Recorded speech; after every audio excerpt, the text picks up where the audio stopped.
Matthieu, chapitre 24. Jésus sortit du temple et, comme il s'en allait, ses disciples s'approchèrent pour lui en faire remarquer les constructions. Mais il leur dit, « Vous voyez tout cela?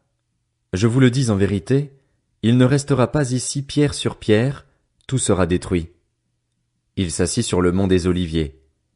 Les disciples vinrent en privé lui poser cette question, « Dis-nous, quand cela arrivera-t-il et quel sera le signe de ton retour et de la fin du monde? » Jésus leur répondit, « Faites bien attention que personne ne vous égare. En effet, beaucoup viendront sous mon nom et diront, c'est moi qui suis le Messie, et ils tromperont beaucoup de gens. Vous entendrez parler de guerre et de menaces de guerre. Ne vous laissez pas effrayer, car il faut que toutes ces choses arrivent. Cependant, ce ne sera pas encore la fin. Une nation se dressera contre une nation et un royaume contre un royaume, et il y aura en divers endroits des famines, des pestes et des tremblements de terre. Tout cela sera le commencement des douleurs. Alors on vous livrera à la persécution et l'on vous fera mourir. Vous serez détestés de toutes les nations à cause de mon nom.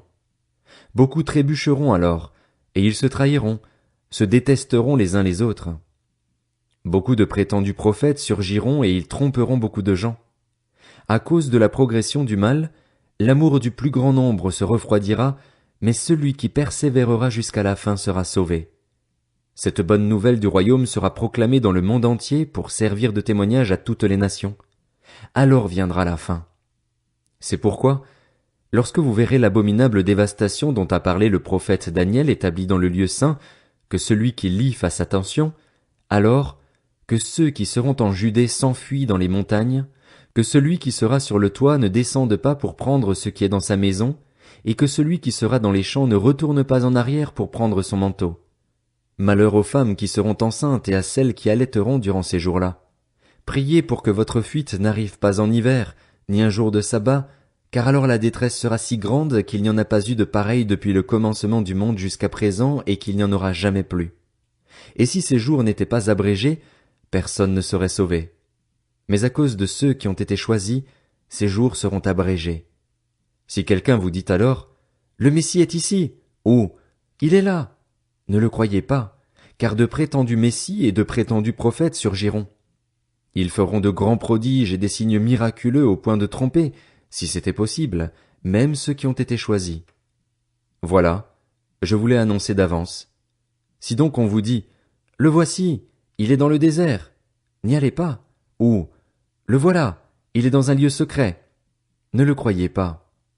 En effet, tout comme l'éclair part de l'est et apparaît jusqu'à l'ouest, ainsi sera le retour du Fils de l'homme. Là où sera le cadavre, là se rassembleront les vautours.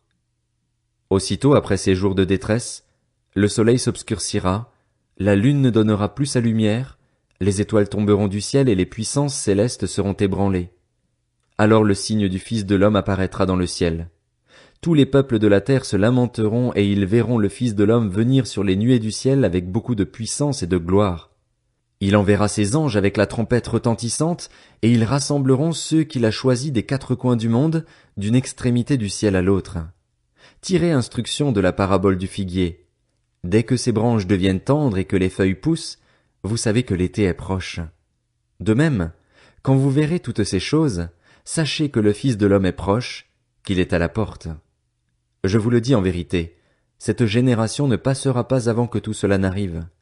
Le ciel et la terre disparaîtront, mais mes paroles ne disparaîtront pas. Quant au jour et à l'heure, personne ne les connaît, pas même les anges du ciel, ni même le Fils. Mon Père seul les connaît. Ce qui est arrivé à l'époque de Noé arrivera de même au retour du Fils de l'homme.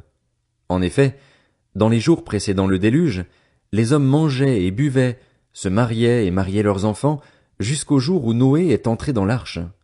Ils ne se sont doutés de rien jusqu'à ce que le déluge vienne et les emporte tous. Il en ira de même au retour du Fils de l'homme. Alors, 2 hommes seront dans un champ, l'un sera pris et l'autre laissé. 2 femmes moudront à la meule, l'une sera prise et l'autre laissée. Restez donc vigilants, puisque vous ignorez à quel moment votre Seigneur viendra. Vous le savez bien, si le maître de la maison savait à quelle heure de la nuit le voleur doit venir, il resterait éveillé et ne laisserait pas percer les murs de sa maison.